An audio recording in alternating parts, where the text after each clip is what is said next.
Good morning, students. I hope you are all well. Okay. Let us start with question number 3. We have done question number 1 and 2 of this exercise. This is the third exercise of chapter triangle. We have discussed about the congruencies. We have discussed about 4 congruencies. 4 congruencies were SAS congruency, ASA congruency, SSS congruency, and RHS congruency. SAS congruency stands for side angle side. ASA congruency stands for angle side angle. SSS congruency stands for side side side. And RHS congruency stands for right angle, hypotenuse, and side. RHS congruency is only applicable in right triangles. Okay.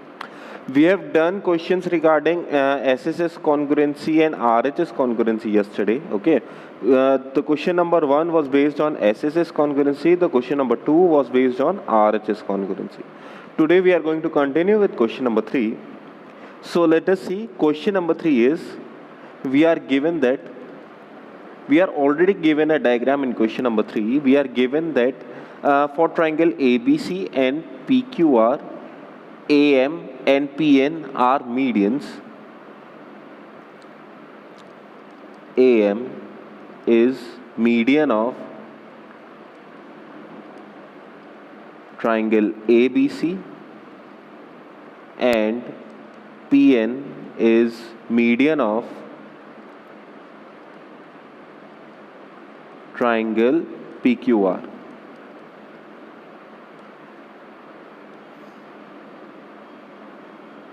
Okay, are respectively two sides AB and BC and medians AM of one triangle ABC are respectively equal to PQ and QR and median PN of triangle PQR. Secondly, we are given that length AB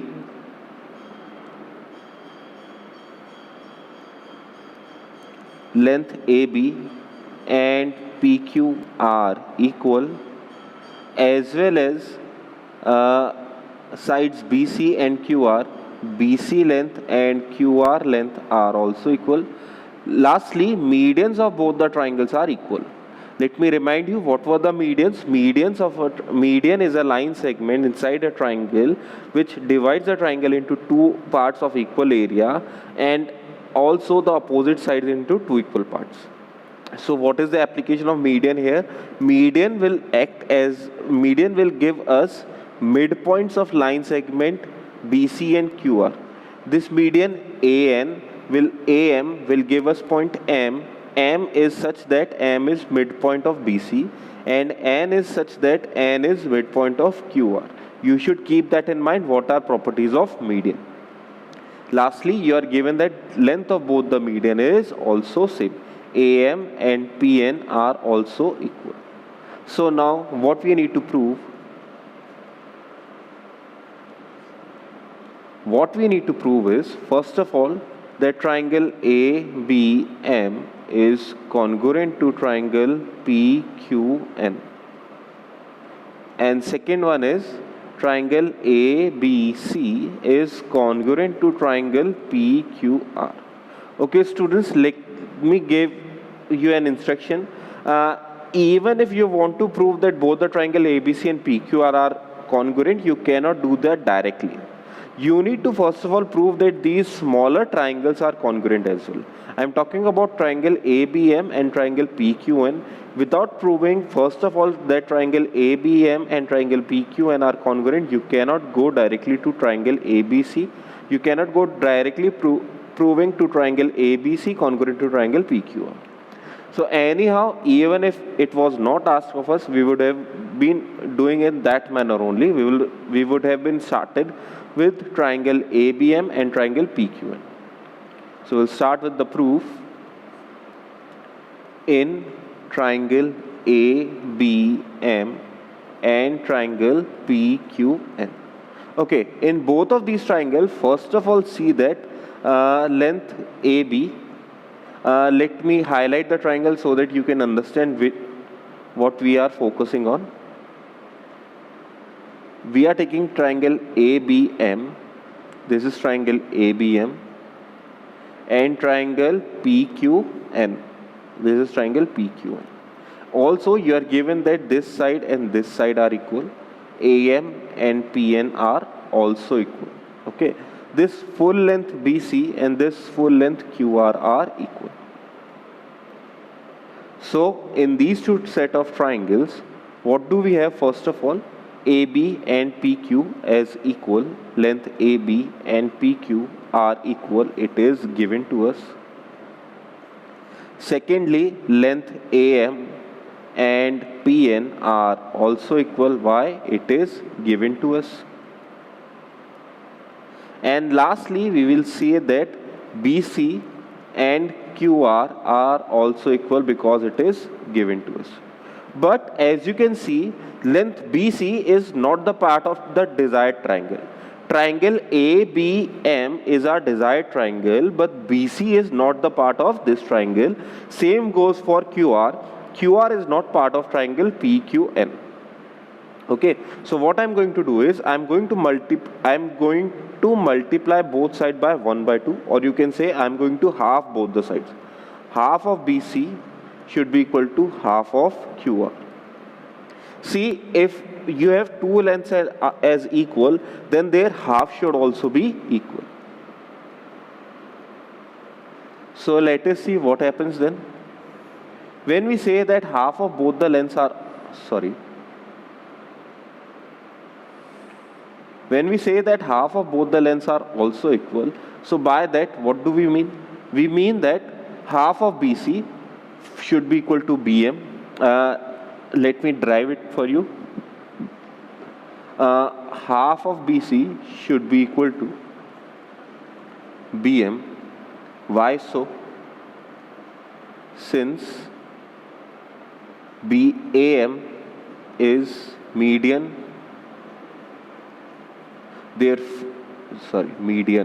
therefore M is the midpoint of BC. Because M is the midpoint of BC, so you can say that BM is equals to MC is equals to half of BC. Okay, this is the conclusion that you can draw easily. In the same manner, similarly, you have half of QR is equals to this is QN. Okay, same reason, since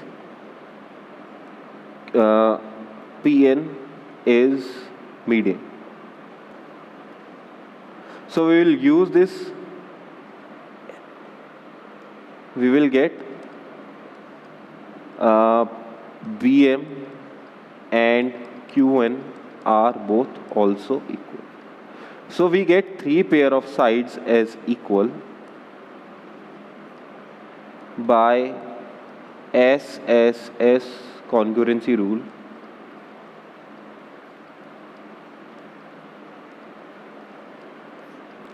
Both these triangles, triangle ABM and triangle PQN, are congruent, and by CPCT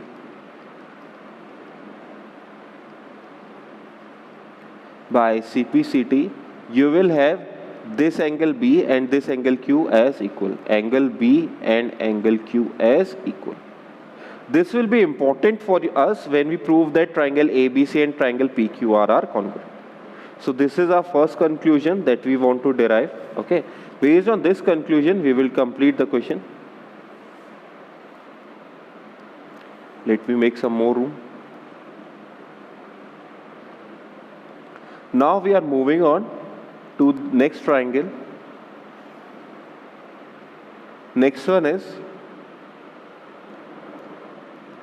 in triangle ABC and triangle PQR. In both of these triangles, we are already given that AB is equals to PQ. We are given this, as well as angle B and angle Q are equal. We have proved above.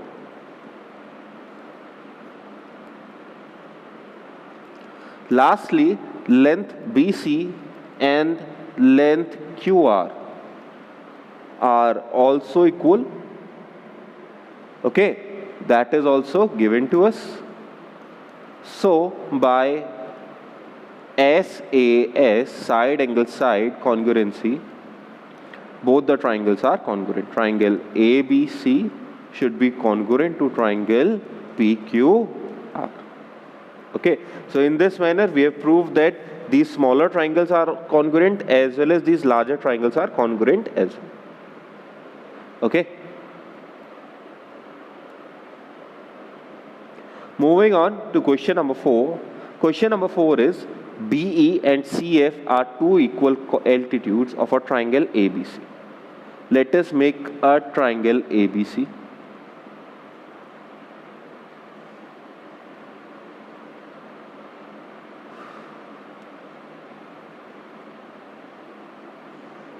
This is triangle ABC. BE, this will be B and opposite side will be E.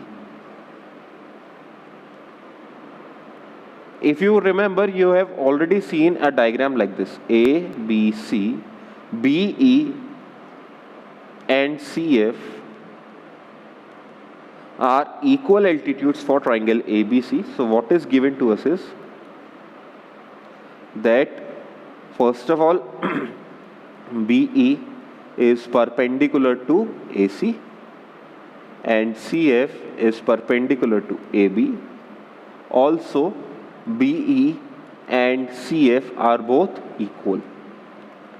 Now we have to use RHS congruency only. Okay, the question has already specified what congruency to use, so we have to use it by all. We have to use RHS congruency that triangle ABC is an isosceles triangle. Okay, so how do we make triangle ABC isosceles? By proving that sides AB and AC are equal. Okay, so for that purpose I am going to use let us use triangles. What should we take? Okay, I am going to use triangle FCB and triangle EBC. Okay, so let us write down what to prove. We need to prove that triangle ABC is an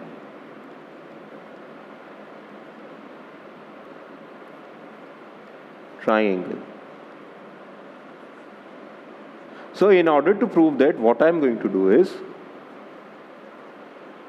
I am going to prove that triangle BEC and triangle BCF are congruent. Okay. Once I prove that triangle BEC and BCF are congruent, by CPCT I will say that angle B and angle C are equal. Okay, and after that I am going to state that by theorem 7.3 we can say that sides opposite to equal angles of a triangle are equal. Okay, just for understanding purpose, let me draw separate diagram for both the triangles that I am going to focus on.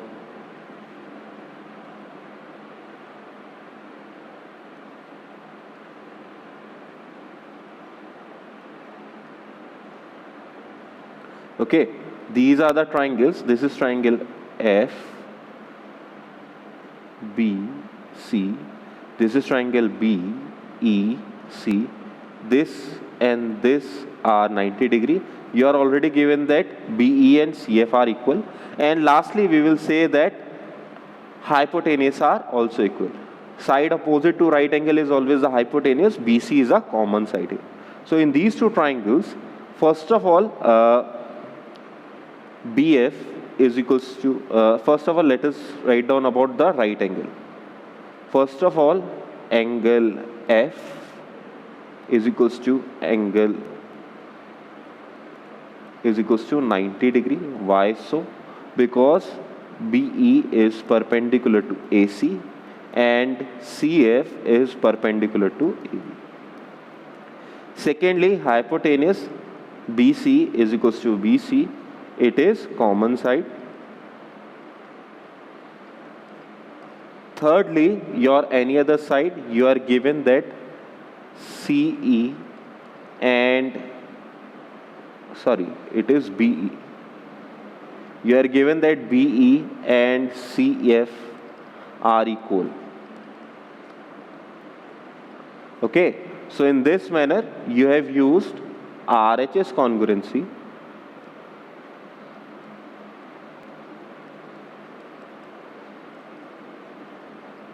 You have proved that triangle A, there is no need for A here, triangle BEC is congruent to triangle CFB. And by CPCT, you will state that angle B and angle C are equal. This angle B and this angle C are equal. Okay. And once we notice it on the triangle by theorem 7.3 is equal, sides opposite to equal angles of a triangle are always equal. So these are equal angles. Side opposite to angle B is AC and side opposite to angle C is AB. So you have proved that two sides of a triangle are equal, hence the triangle is an isosceles triangle. Okay, you can write down this line at the last, that since two sides of a triangle are equal, therefore triangle ABC is an isosceles triangle. Okay, let us do question number 5. Once again, there is no diagram given in question number 5. Let me draw a diagram for you. Question number 5. AB is an isosceles triangle with AB and AC as equal.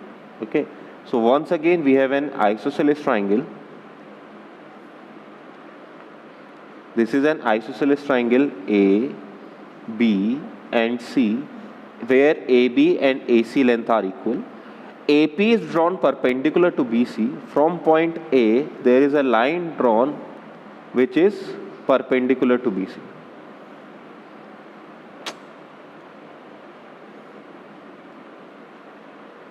This point is P and this is 90 degree. We have to prove that angle B and angle C are equal. Okay, we have done this type of question already. I've proved for you how to prove that an isosceles triangle, the angles of isosceles triangle are also equal. Angles opposite to equal sides of isosceles triangle are equal. That was theorem 7.2. Okay, for the solution of this question, you can also try theorem 7.2. The solution is same. In theorem 7.2, we use the construction. There is no need of construction in this very question. Okay, and you can also use RHS congruency in order to prove this. RHS congruency in a way that one angle is 90 degree, angle P is equal to angle P 90 degree. Secondly, you have hypotenuse equal, AB and AC are given as equal. And thirdly, AP and AP are common sides. In that manner, you can apply RHS congruency to prove that both the triangles are congruent. Okay, in the theorem, in the proof of the theorem, I used AB, or we can say AD, as the angle bisector. Okay, this time AP is given to you as a perpendicular. So you have to use RHS congruency. There is no way around it. Once you prove that both the triangles are congruent by CPCT, you can say that angle B and angle C are equal. I hope you will be able to do this one by yourself. Okay, with this, all the questions from your exercise are completed. Now only two examples are remaining. One is example number 8 and another one is example number 7. Okay. First of all, let us start with example number 8. Once again, for example number 8, I am just going to explain it to you. Okay, it is solved very clearly in your book. I am just going to explain it to you. So what is happening in example number 8 is, there are two lines L and M, then they are intersecting at point A. Okay, there is a point P which is equidistant from both the lines. What the question want to say by that is that sides PB and PC are equal. The word equidistance means the distance of point P from B and distance of points P from C are equal. Since we are given the distance from two lines, so distance from two lines is always a perpendicular distance. That means angle B and angle C are 90 degree. Or you can say that PB is perpendicular to L and PC is perpendicular to M. This will make angle B, angle C equal to 90 degree. Okay. And lastly, you have one common side. AP is a common side. So by RHS congruency, you can prove that both the triangles are congruent. Once you prove both the triangles are congruent, you can say by CPCT that this angle A and this angle A are both equal. Or you can say that angle BAP is equal to angle CAP. Hence,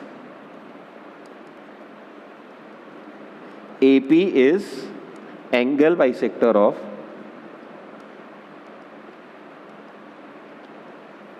angle A.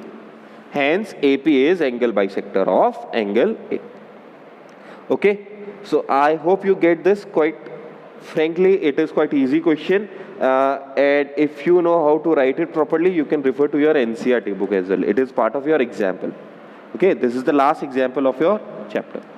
Apart from this, we have one more question, that is question number 7. Okay.